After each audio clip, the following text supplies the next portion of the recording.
नमस्कार, आप देख रहे हैं 4 PM और मैं हूं आपके साथ सिमरन। दोस्तों, देश में चल रहे वोट चोरी के मुद्दे के बीच में उपराष्ट्रपति के चुनाव में भी वोट चोरी का बड़ा मामला सामने आया है।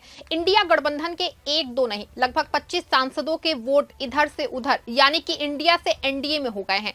इसको लेकर के हड़कंप मचा हुआ है। बड़ा सवाल ये सामने आया है कि आखिर गद्दार कौन है। हालांकि खबर निकल के सामने आई है कि महाराष्ट्र, तमिलनाडु और राजस्थान से बड़ा खेल हुआ है। कुछ दावे आप, राजद और झारखंड मुक्ति मोर्चा को लेकर के भी है, लेकिन सच ये है कि खेल ने इंडिया की जो है लंका लगा दी है।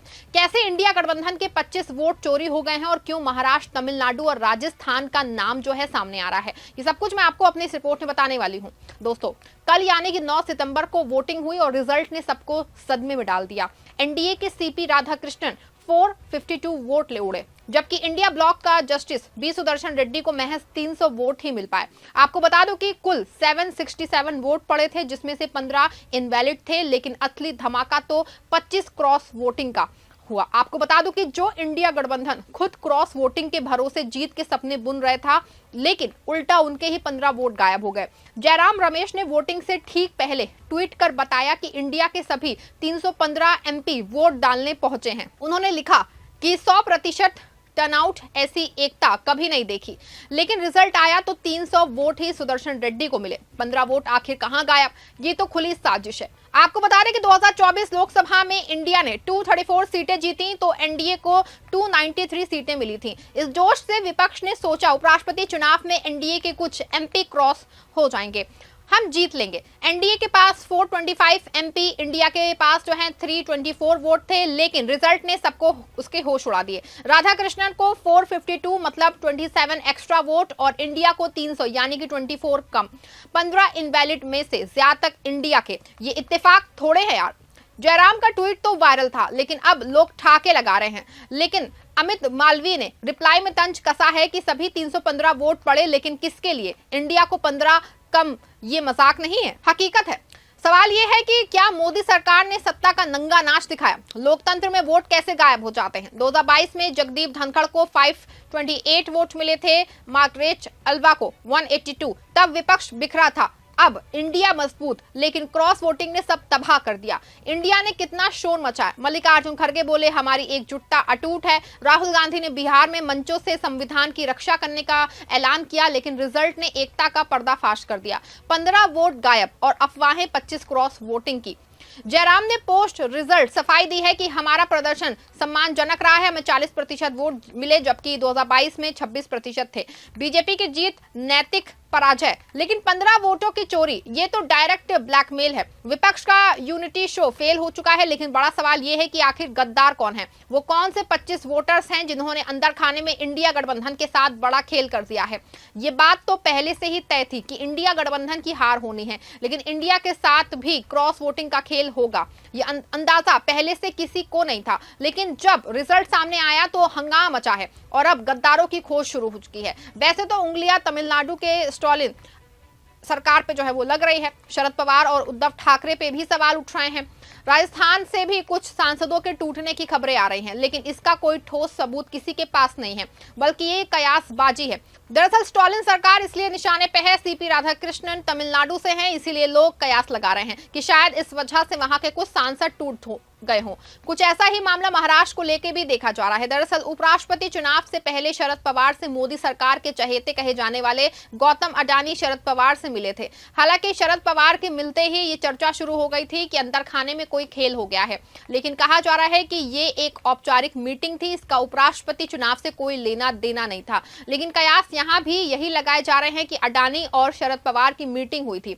उद्धव ठाकरे को लेकर भी कुछ इस तरह की बातें सामने आई रही हैं। सोशल मीडिया पर कई इस तरह की रिपोर्ट्स आ रही हैं जो ये कह रही हैं कि एनसीपी शरद पवार फैक्शन के 8 से 10 एमपी और शिवसेना यूबीटी के 4 से 5 ने सीक्रेटली एनडीए को जो है सपोर्ट किया है। दावा तो यहां तक किया जा रहा है कि फडणवीस की महाराष्ट्र सरकार ने प्रेशर पॉइंट्स दबाए हुए हैं। 25 में से 15 क्रॉस यहीं से अनुमान है। ये राज्य बीजेपी के प्लेग्राउंड बन चुका है, लेकिन ये बात इंडिया और उनके समर्थक मानने को तैयार ही नहीं। हाँ, इतना जरूर है कि अफवाह फैलाई जा रही है, क्योंकि 2026 तमिलनाडु इलेक्शन में बीजेपी की नजर है। महाराष्ट्र बीएमसी के के चुनाव पे पूरी तरह से नजर बीजेपी जमाए हुए है। राजस्थान में भी कुछ सांसदों के क्रॉस वोटिंग की जो बात सामने आ रही है वो ये है कि कहीं ना कहीं एक बड़े खेल की ओर इशारा कर रही है, क्योंकि ये खबर पहले से ही आई थी कि वसुंधरा राजे खुश नहीं है और यही वजह थी कि ना सिर्फ संघ प्रमुख मोहन भागवत राजस्थान गए थे, बल्कि राजस्थान के बीजेपी सांसदों की दिल्ली में परेड भी हुई थी।